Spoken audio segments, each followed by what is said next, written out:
So Elijah, um, first question I have for you about A/B testing is, when is the right time to do it? Yeah, that's a great question. I think, after you've launched a listing, so I think there's about a 30 to 60-day period where you need to let that listing, as long as you've done all the research, you make sure that your listing is up to par with the competition, and that you've done your SEO research in terms of comparing yourself to what the competition is doing. So for about the first 30 to 60 days, you should just let that listing kind of do its thing, build some sales volume, get some velocity going, and just let the algorithm kind of teach itself about your listings. So you don't necessarily need to be changing your listing every 2 days after you've launched your listing. I think after that initial starting period, after that, you should always be testing. So after that, probably 60 days, and also the algorithm will need some time to gain some traction in terms of Amazon actually letting you do experiments. And it won't let you do experiments on every single listing. So you have to have a minimum amount of search volume and traffic for the listing to actually be eligible for Amazon experiments.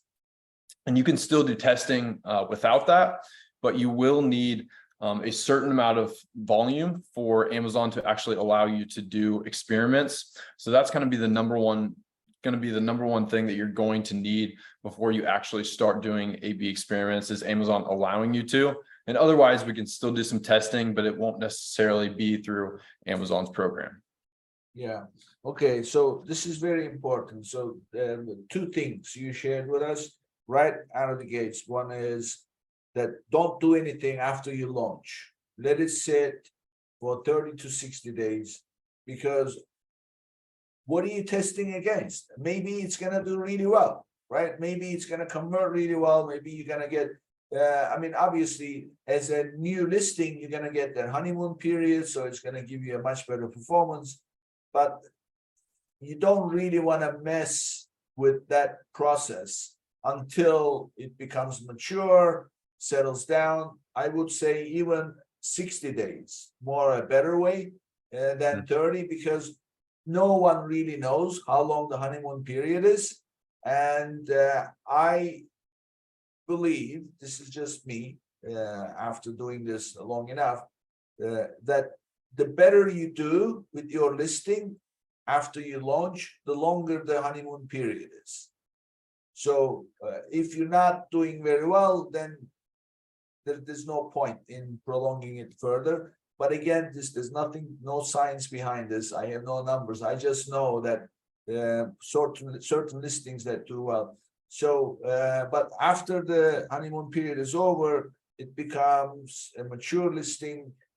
Then at that point, you now have something to test against, to improve and measure. So that's one. The second thing is, Amazon experiments will have a minimum search requirement before it becomes available to you. So don't rely on Amazon experiments, but you can always test things outside and then keep an eye on your numbers.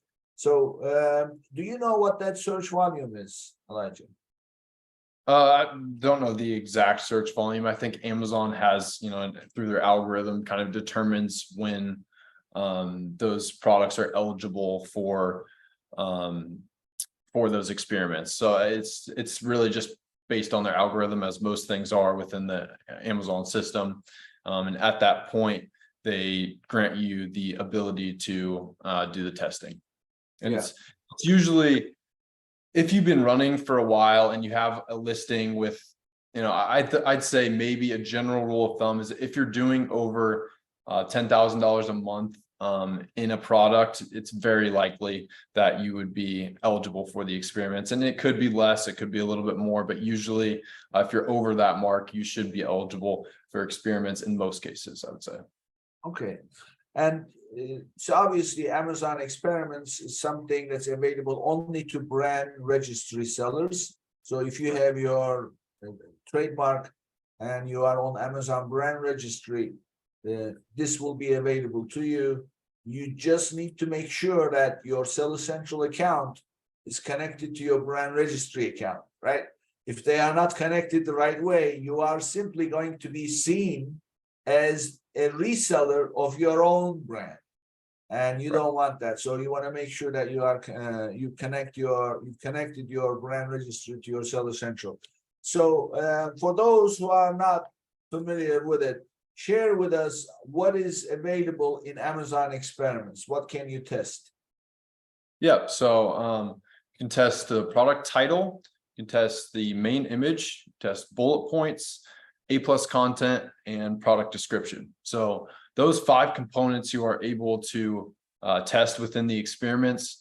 I would say if you're just starting out, the biggest 2 that are going to be most important for you are the main image and title. Those have the biggest impact on overall sales, on velocity, on traffic. So those are going to be the top 2 things to focus on. But in terms of testing, bullet points are also really helpful and easy to test. Again, I mean, A+ content is another big one too, especially if you have, let's say you've been running some A+ content for a while and you want to do a redesign.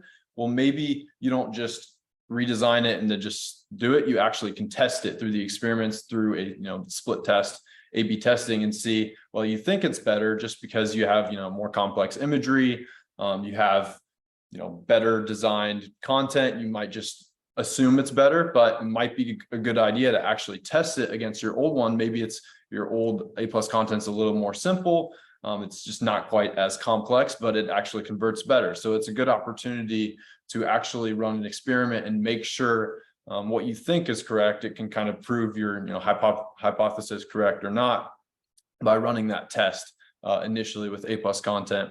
But yeah, I mean, description is probably going to have the lowest impact of all of them, but still not a bad idea to try that one either.